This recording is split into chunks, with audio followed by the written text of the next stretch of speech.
Comrade Govind Pansare. संघर्ष हा जगातील सर्वोत्तम शब्द आहे.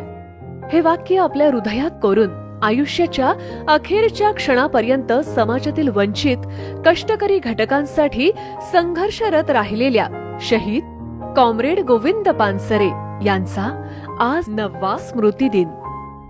सनातन्यांच्या भ्याड हल्ल्यात शहीद झालेल्या कॉम्रेड गोविंद पानसरे यांच्या स्मृती स्मारकाचं लोकार्पण आज होतंय. या पार्श्वभूमीवर कॉम्रेड पानसरे यांची संघर्षमय वाटचाल सांगणारा हा संक्षिप्त माहितीपट. अहमदनगर जिल्ह्यातल्या कोल्हार गावामध्ये गोविंद पानसरेंचा जन्म झाला. घरात गरिबी, शिक्षणाचा गंध नाही अशा वातावरणात वाढणाऱ्या पानसरेंना मात्र ध्यास होता तो शिक्षणाचा. याच ध्यासापोटी वयाच्या 15व्या वर्षी गोविंद पानसरे कोल्हापुरात आले.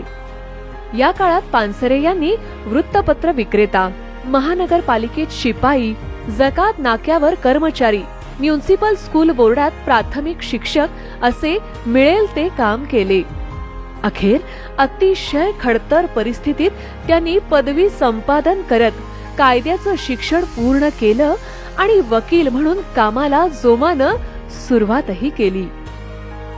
सुरुवातीच्या काळात डाव्या समाजवादी गटात कार्यरत असलेल्या कॉम्रेड गोविंद पानसरे यांनी 1952 साली भारतीय कम्युनिस्ट पक्षाचे सभासदत्व स्वीकारून सामाजिक चळवळीत स्वतःला झोकून दिलं.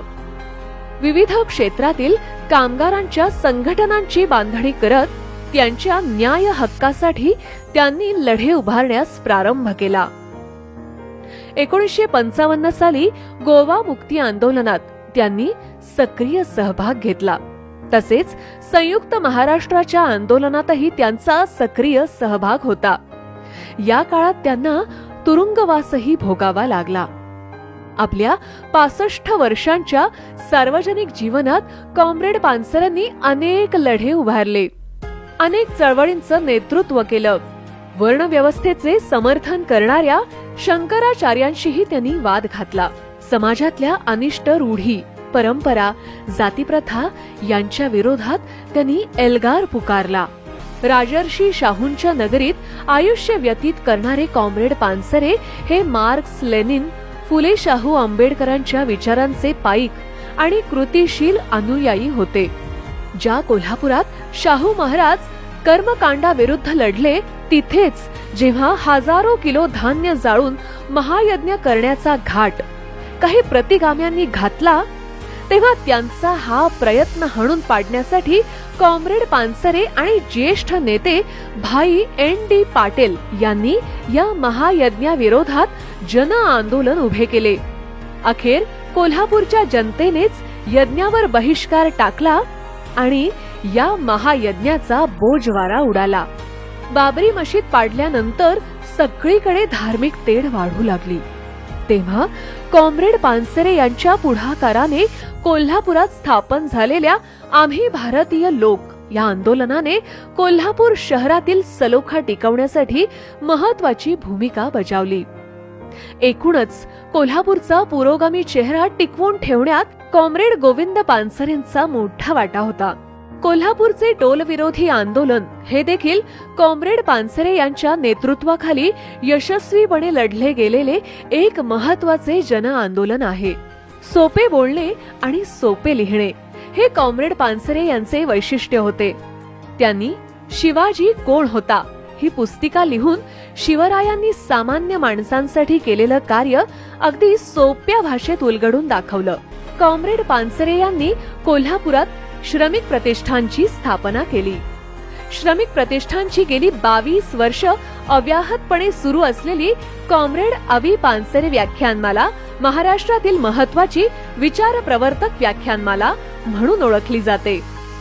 लोकशाहीर कॉम्रेड अण्णाभाऊ साठे यांच्या व्यक्तिमत्वातील कम्युनिस्ट कार्यकर्ता, लेखक, कवी, शाहीर, प्रचारक इत्यादी विविध अंगांनी असलेली एकसंध समर्थ प्रतिमा जनमानसात रुजावी यासाठी कॉम्रेड गोविंद पानसरे यांनी कॉम्रेड अण्णाभाऊ साठे राज्यस्तरीय संमेलनाचे आयोजन केले. आतापर्यंत महाराष्ट्रात ठिकठिकाणी अशी 10 संमेलने यशस्वीपणे संपन्न झाली आहेत. आंतरधर्मीय आंतरजातीय विवाह करू इच्छिणाऱ्या तरुण तरुणींसाठी कॉम्रेड पानसरे यांच्या पुढाकारातून कोल्हापुरात सहायता केंद्र सुरू करण्यात आले. आपल्या अमृत महोत्सवी वाढदिवसाच्या निमित्ताने कॉम्रेड गोविंद पानसरे यांनी महाराष्ट्रातील 100 कम्युनिस्ट नेते व कार्यकर्त्यांची चरित्रे प्रकाशित केली.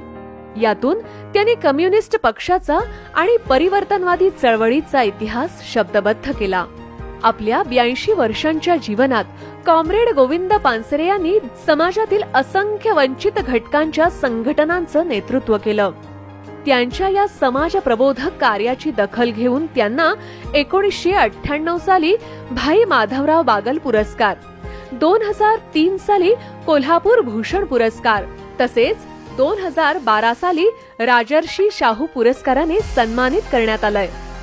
वयाची 80 वर्ष पार केलेला एक माणूस इतक्या आघाड्यांवर काम करू शकतो हे चकित करणारच होतं.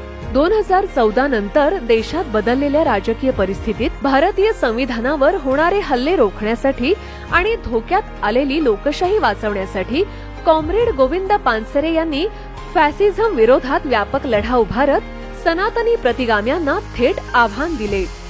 अशा वेळी संत तुकाराम, महात्मा गांधी, डॉक्टर नरेंद्र दाभोळकर यांना मारणाऱ्या भ्याड नथुरामी प्रवृत्तीच्या सनातनी प्रतिगामी विचारांच्या शक्तींनी 16 फेब्रुवारी 2015 रोजी मॉर्निंग वॉकला गेलेल्या कॉम्रेड गोविंद पानसरे आणि त्यांच्या पत्नी कॉम्रेड उमा पानसरे यांना गोळ्या घालत भ्याड हल्ला केला. या भीषण हल्ल्यातून कॉम्रेड उमा पानसरे बचावल्या. पण कॉम्रेड गोविंद पानसरे यांचे 20 फेब्रुवारी 2015 रोजी रुग्णालयात उपचार सुरू असतानाच निधन झाले आणि आयुष्यभर कामगार आणि कष्टकऱ्यांचा आवाज बनलेले महाराष्ट्रातील एक लढाऊ वादळ शांत झाले. सर्व शोषित वंचितांना समतेचे, सन्मानाचे जीवन जगता यावे तसेच भारतीय संविधानातील मूल्ये जपली जावीत यासाठी सर्व धर्मनिरपेक्षतावादी, पुरोगामी, डाव्या पक्ष संघटना, कामगार, शेतकरी व दलित संघटना आणि अल्पसंख्याकांनी आपापसातील मतभेद विसरून शत्रू मित्र विवेक बाळगून एकत्र यावे असा त्यांचा नेहमीच प्रयत्न राहिला. संविधानिक मूल्ये, धर्मनिरपेक्ष विचार प्रणाली आणि लोकशाहीवरचा हल्ला परतवून लावण्यासाठी आता सर्वांनीच ही अभेद्य एकजूट उभारून जातीयवादी, धर्मांध, प्रतिगामी, फॅसिस्ट प्रवृत्तीला हद्दपार करणे हेच खरे कॉम्रेड गोविंद पानसरे यांना अभिवादन ठरणार आहे. त्यासाठी कटिबद्ध होण्याचा निर्धार आपण सर्वजण करूया. इन्कलाब जिंदाबाद.